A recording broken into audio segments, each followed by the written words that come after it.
Hey, welcome back. We're going to next look at problems in optimization that are related to business. And we'll examine two different types of business optimization questions. One is how to maximize profit, and the other one is how to minimize average costs. We'll work with the following definitions. The first definition is, what is the total cost? So a total cost is given by the sum of the fixed costs and the variable costs. And an example would be a factory where you have the cost related to insurance, to the lease, to payroll that has nothing to do with, or nothing directly to do with production. So your cost, let's say you have on-site security, you have payroll, human resources, you have finance and accounting, you have different roles that if you make 100 of something, or you make 1,000 of something, you're making 1,000,000 of those things, we'll lump those costs into the fixed costs part because they're not sensitive to whether or not you double production this week. You're going to have roughly the same costs in that regard. Then there's the variable costs, and those costs will be things like raw materials. If you make double the amount of toasters, you're going to need twice as much raw material for the toasters. It also relates to costs of production itself from labor, like you'll have people on the assembly line, people on the factory floor. If you want to produce twice as much, you're going to need twice as many hours for those people. So that's where your variable costs would come from. They come from different sources, and your fixed costs come from different sources. What makes them distinct is your fixed costs you can treat as a constant.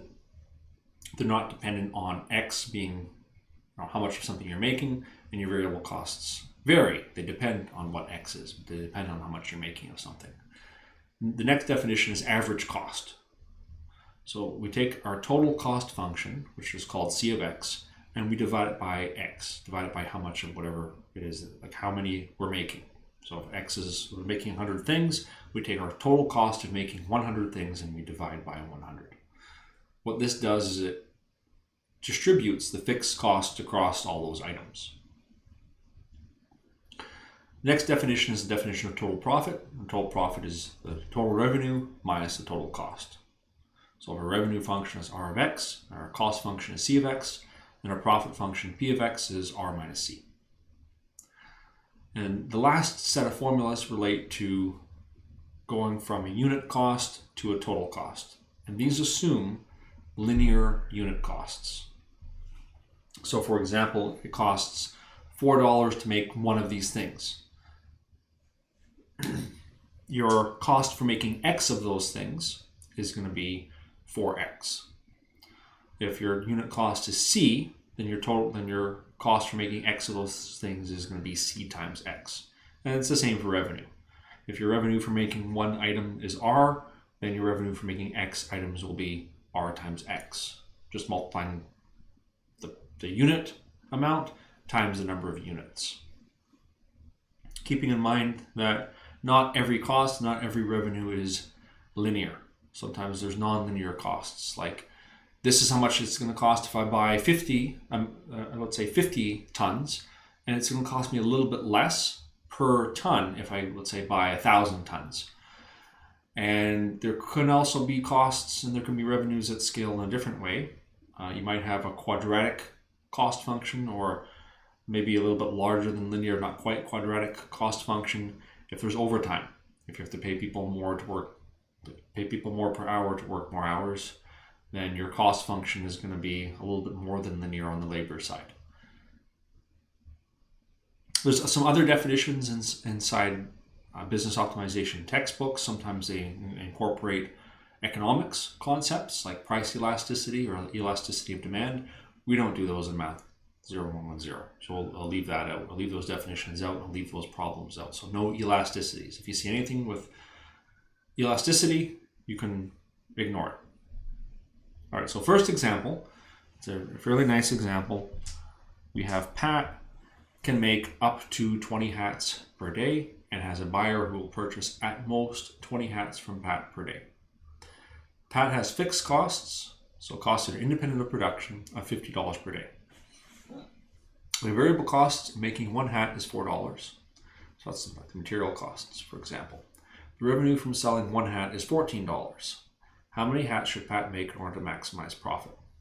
So let's think about creating a cost function and creating a revenue function. So the cost function, C of x, is going to be our fixed costs plus our variable costs. And before doing any of this, I'm going to let x equal the number of hats we make.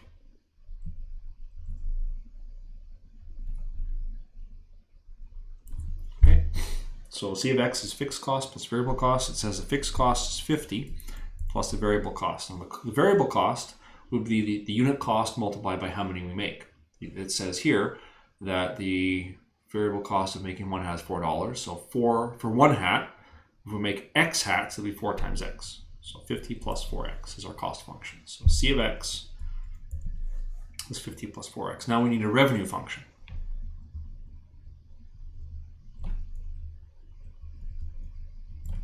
R of x is the revenue from selling one hat is $14. I want a function to describe what my revenue would be if I sell x hats. It'd just be 14 times x. Now we can put these together and make a profit function. Those are our ingredients. Now profit,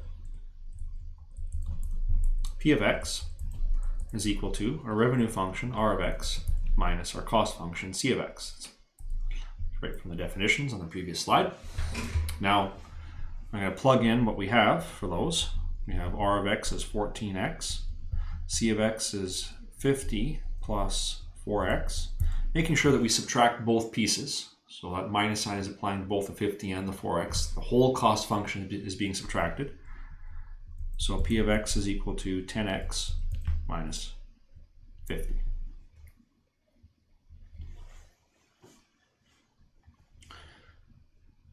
Now, that's our profit function. Let's see if there's a maximum profit. We're going to do calculus on this.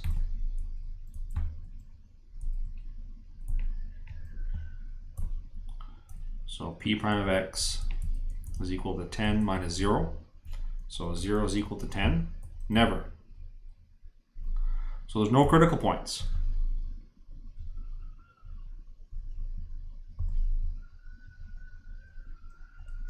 What do? Well, we check the endpoints, looking for the maximum profit. So we have to, if there's no critical points, and we should always do this, we should always check the endpoints.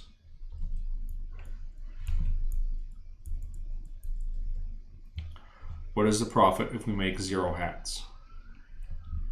Profit if we make 0 hats is 10 times 0 minus 50, negative 50. So if we make 0 hats, we lose our fixed costs. We lose $50 if 0 hats are made. Now we check the other endpoint. It says we can make up to 20 hats per day. I should write this down. The domain is 0, 20. We can make 0 hats all the way up to 20 hats. So P, that's why we're checking 0. Now we're going to check P at 20.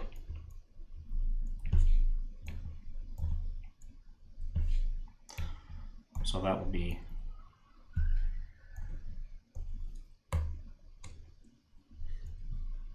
10 times 20 minus 50.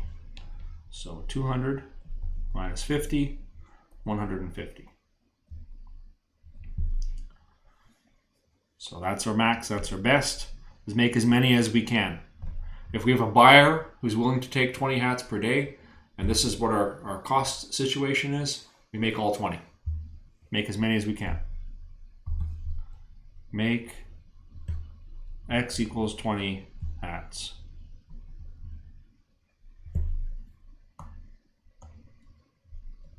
It's not always going to work out this way. Sometimes it's better to make less than what the buyer will demand because our cost function is such that that's going to be the way it works out, but not in this case, not with a linear cost function.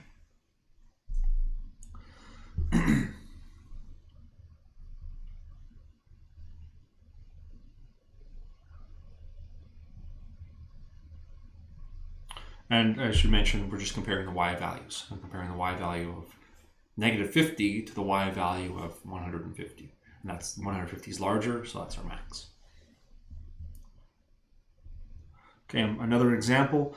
We have an energy drink company with $420 revenue per barrel of energy drink sold.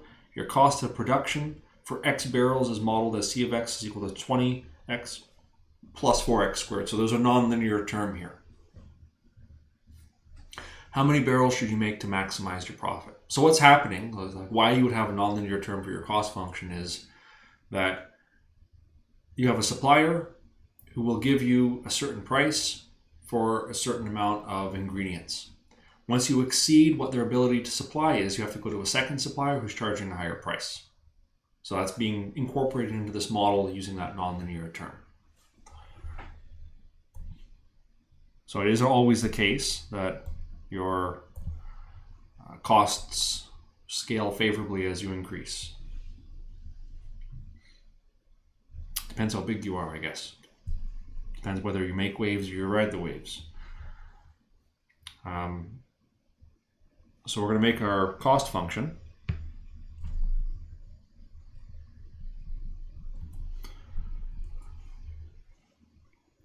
So our cost function is given to us, C of X. We don't have to multiply it by X. It's already told in terms of units of X. So got to be careful about that. Do not multiply by X if it's as a function of X already. If it says per each, then you're going to have to multiply. Revenue function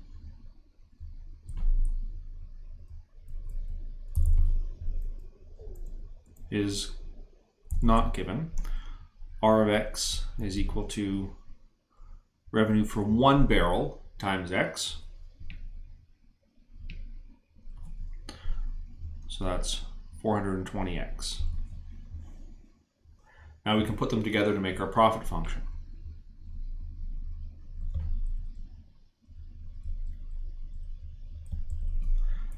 P of X is equal to a revenue function minus our cost function. So 420X minus, and make sure we subtract both terms from our cost function. We put brackets around it, 20X plus 4X squared.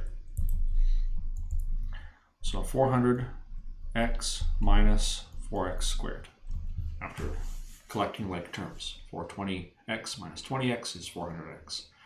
Now that's our profit function. We're going to look for critical points. We're going to take the derivative set equal to 0. Prime of X is equal to 400 minus 8X. We set that derivative to 0. This time we'll get a solution. 8X is equal to 400. X is equal to 400 divided by 8. So 200 divided by 4, 100 divided by 2, 50. Or if you want, 40 divided by 8 times 10. Is it a max? Is it a min?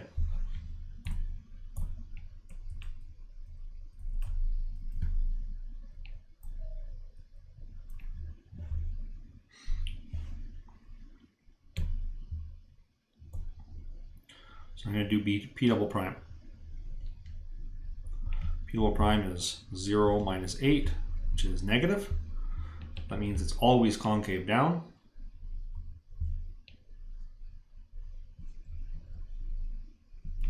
So the combo test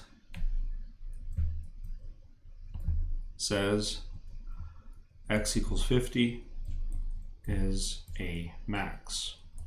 And notice that they don't mention anything about a domain. They don't say this is how much you can make. So in theory, you can make infinite, but your cost function will destroy you if you make infinite. I guess you could think of it this way. If you want 1 billion tons of whatever the ingredients are, now you're talking about mining asteroids, going to other solar systems. There's not enough on Earth, and then the cost is astronomical right now. Get it? Astronomical? Anyway, so X equals 50 is a max. That's it. Or if you want, you could do profit at 0, which is going to be 0 in this case. A good question to ask, and I miss having a class, just having people ask questions. A good question to ask at this point is, well, why is there no fixed costs? Why don't we have plus 200 there, or 2,000, whatever the fixed costs are? What would happen if we did? So we would have minus something from there, and when we take the derivative, the minus something will just disappear. The derivative of constant is 0.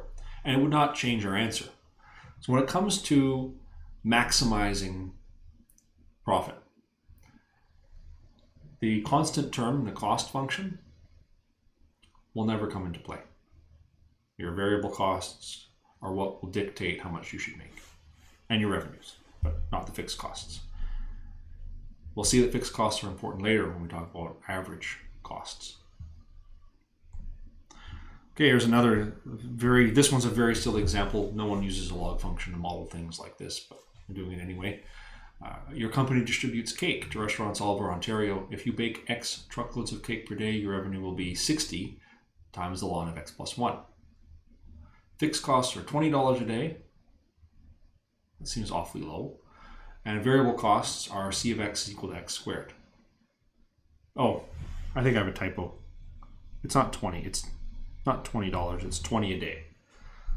Typo. It should be $20,000 a day. I should have put that. So those units. 20 units a day. All in units of thousands of dollars. How many truckloads of cake should you bake per day in order to maximize your profit? So this is a very unusual cost function. The cost function should have a linear term there. And that's the variable cost should have a linear term in addition to a quadratic term. We'll let it go. The model is already weird because of the log function. People avoid those like the plague when doing things like this. Okay, so all the functions are given to us. We don't have to construct them. Well, we should anyway. Our cost function C of X is equal to our fixed costs plus variable costs.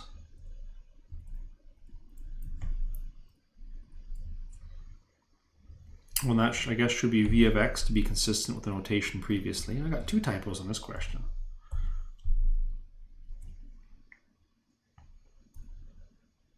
So our fixed costs are 20. It's already, the units are in thousands. I don't need to add the thousands there. Plus just X squared. Our revenue is already given. 60 times the ln of X plus 1. Now we're going to create a profit function. Profit P of X is our revenue minus our cost. So 60 times ln of X plus 1 minus our cost function, 20 plus X squared, making sure we subtract both pieces. So P of X is equal to 60 times the ln of X plus 1 minus 20 minus X squared. Now we'll do calculus. So we have this function that is a model of our profit. And it's a function of how many truckloads of cake do we make.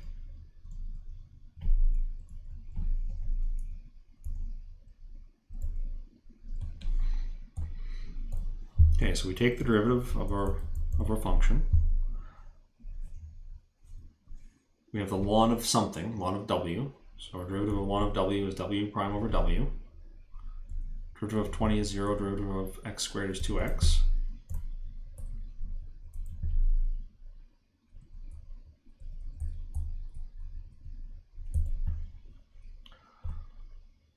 Okay, and then we set the derivative equal to 0. So 0 is equal to 60 times 1 over X plus 1. Derivative of X times X plus 1 is 1 plus 0.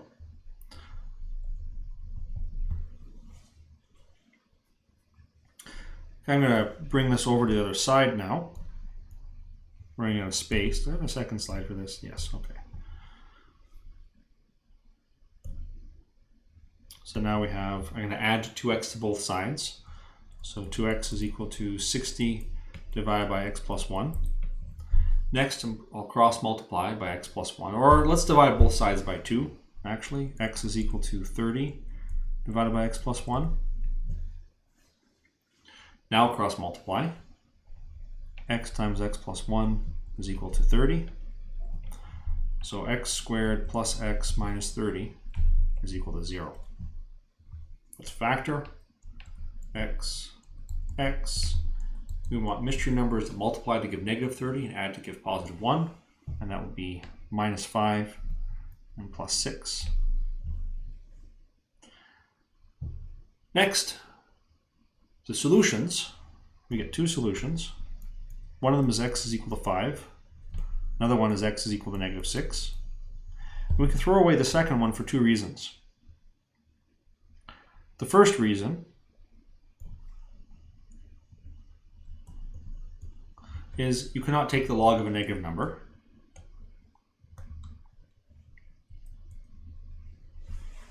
So it's not in the domain.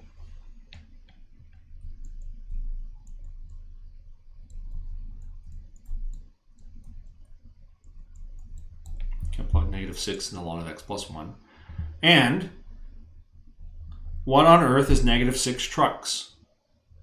The counting number of trucks cannot have negative trucks.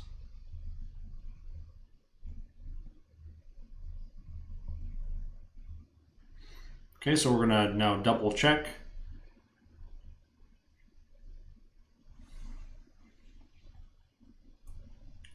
We're going to check on the next slide. Continue on next slide.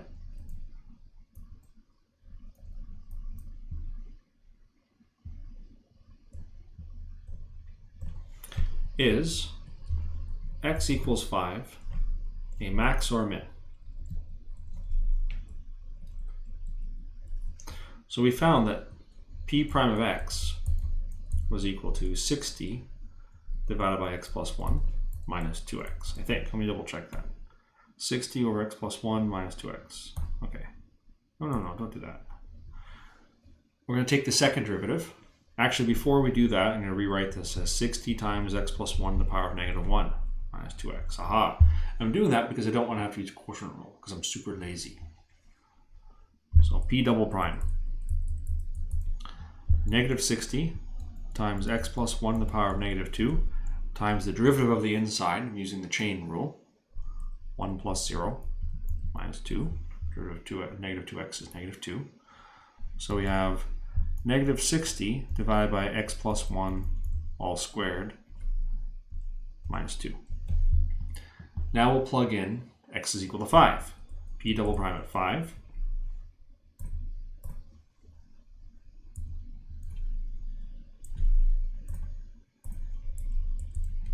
Negative 60 over 6 squared minus 2. That's going to be a negative number.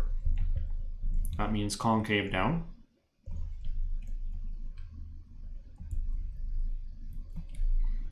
And the combo test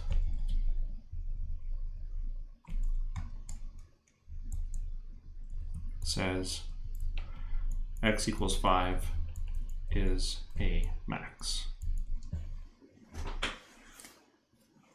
Thus, x equals 5 maximizes the profit.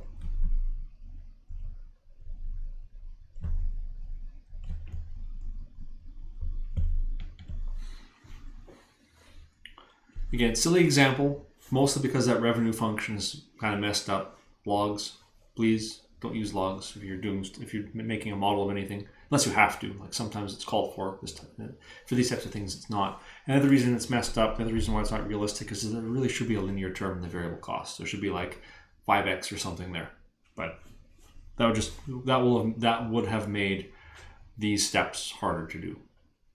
It would have made the factoring step harder.